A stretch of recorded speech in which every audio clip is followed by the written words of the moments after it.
The latest film in the Quiet Place film series, A Quiet Place Day One, has dropped in theaters. So here's my ranking of all 3 Quiet Place films.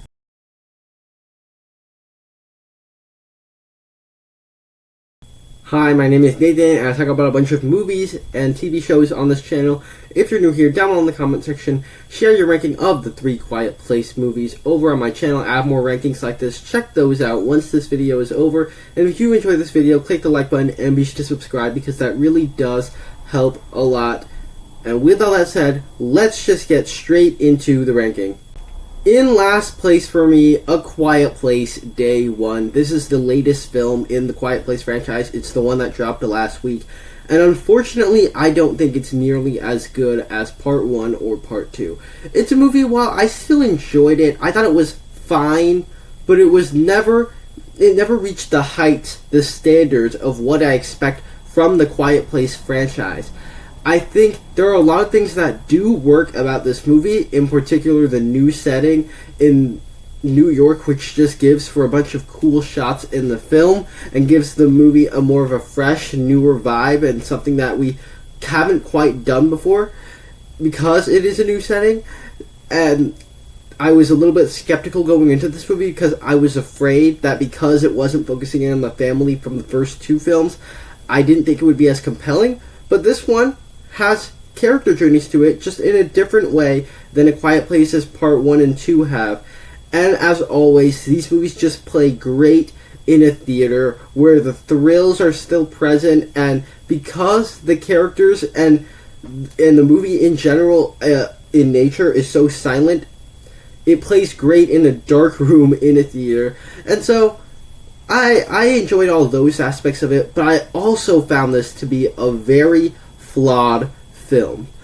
I didn't think it was nearly as tense as the previous 2 films. Perhaps some of that, I think, goes to the New York setting, which I think is a compliment for the movie as well as sort of a liability. Because it's set in New York, which is a crowded space with so much noise, and inherently it's set during the first 5 days of the apocalypse,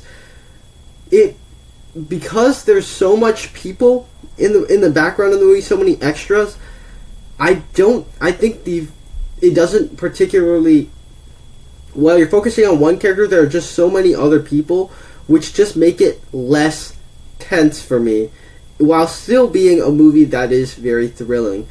And I also just didn't connect with the characters in this film as much as I cared about the characters in the previous 2 films. Also, there was just a big pacing issue with this movie, and you definitely feel that, especially in the second half, where in the first half it just kind of keeps going, and then in the second half they keep discussing about pizza in it.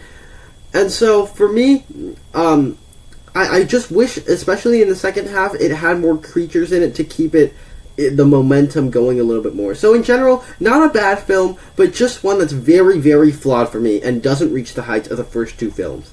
Our runner-up is going to be the original Quiet Place 2018, and to be clear, there's a pretty big gap from A Quiet Place Day One to A Quiet Place, the original one. A Quiet Place Day One, if you watched my review, I gave that movie a B-. This one's like an A. I thoroughly enjoyed what they did with this movie, and I actually had to keep debating whether I would put A Quiet Place Part 1 or A Quiet Place Part 2 over it. I rewatched both of them in preparation for A Quiet Place Day One, but I think I'm pretty confident in this ranking. So when it comes to A Quiet Place, it's a fairly simple, straightforward thriller about a lived-in alien apocalypse survival film fixated on one family in isolation. And it makes you care about this family. And that's exactly what kind of makes it more effective at that, is because you care about the characters, and the alien invasion side to it just feels so thrilling. Like, the atmospheric build up, the world of A Quiet Place, right out of the gate in this movie, it feels like a lived-in world, as it opens up on day 472 of the apocalypse, so it feels like this is a long time lived-in alien apocalypse, so you just feel a lingering sense of danger throughout the entire runtime of the film. And add to that, not only is it about a family in isolation trying to survive the apocalypse, you also get a bunch of emotion from this movie because it's also about a family that responds to a tragedy that happened in the past. The cold open to this movie is a tragedy. It's like a short tragedy, and you see how each of the family members kind of responds to it. And it's just, there's an interesting dynamic as you can understand where all of our characters are coming from. And what this movie and this franchise really just does so well is it provides a way to find so much thrills into it, where it's a simple alien invasion movie, but you get these characters that the audience is kind of revealed to what the aliens' weaknesses are and what their strengths are, and so therefore, throughout the runtime of the movie, as they're trying to find out how to stop the aliens, the audience is along the ride with them, and so. Like another thing to add on to here is that this movie just has it has a cliffhanger ending, and it's still a satisfying way to end the film. So for me, this is a thriller, a horror movie that just works on pretty much every single level. A real pleasant surprise when I first watched it, and like I said, I really debated if this one would be at number 1 or part 2, but I think I'm confident with this one. With that said, in first place for me, A Quiet Place Part 2. Now, like I said, the original Quiet Place Part 1, I would give an A. I thoroughly enjoy that movie. And this is the first one that I saw in the theater when it came out. And what I really enjoyed about this movie is that the first film kind of built the foundation of the franchise. It kind of set up the world that you experience watching these movies.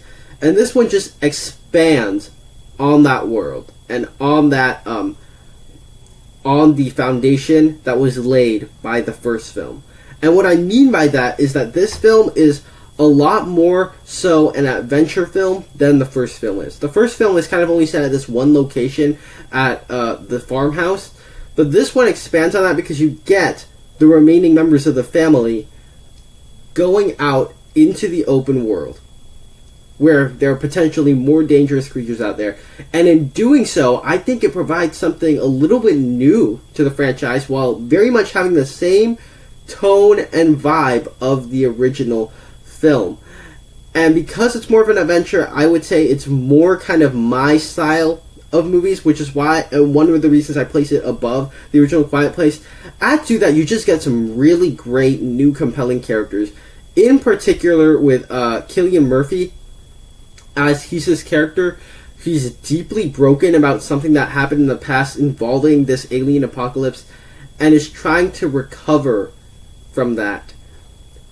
And that's throughout the entire film, and he kind of has a journey through bonding with Emily Blunt's character's daughter in the movie, and it's just a really compelling character to be on a journey with, and a great new addition to the franchise in general. And it still provides all the thrills of the franchise without having to fully have the creatures on display sometimes. Sometimes the thrills will come from other things, but I think it also really, really works in this context. And just in general, there's more kind of action in this film than there is in the other films, as you get the family having the previous knowledge of what their weakness is, and so you get a bunch of chase sequences. And so while it's being really tense, it's also quite different from anything we've seen in the franchise. So when building off the foundation, adding some new characters, and having another ending that's quite satisfying, I would say this is the most well-rounded of the 3 Quiet Place films, and of the 3 films, this is the one that I've rewatched the most. So for me, it is my favorite of the Quiet Place films. But of course, that could change, because I really enjoy both the Quiet Place 1 and 2. They're right next to each other. But at this moment, this one's my favorite. There you have it. That's my ranking of the 3 Quiet Place movies. Down below in the comment section, share your ranking over on my channel. Add more content like this. Check those out right now. Thank you guys so much for watching, and I'll see you in the next one.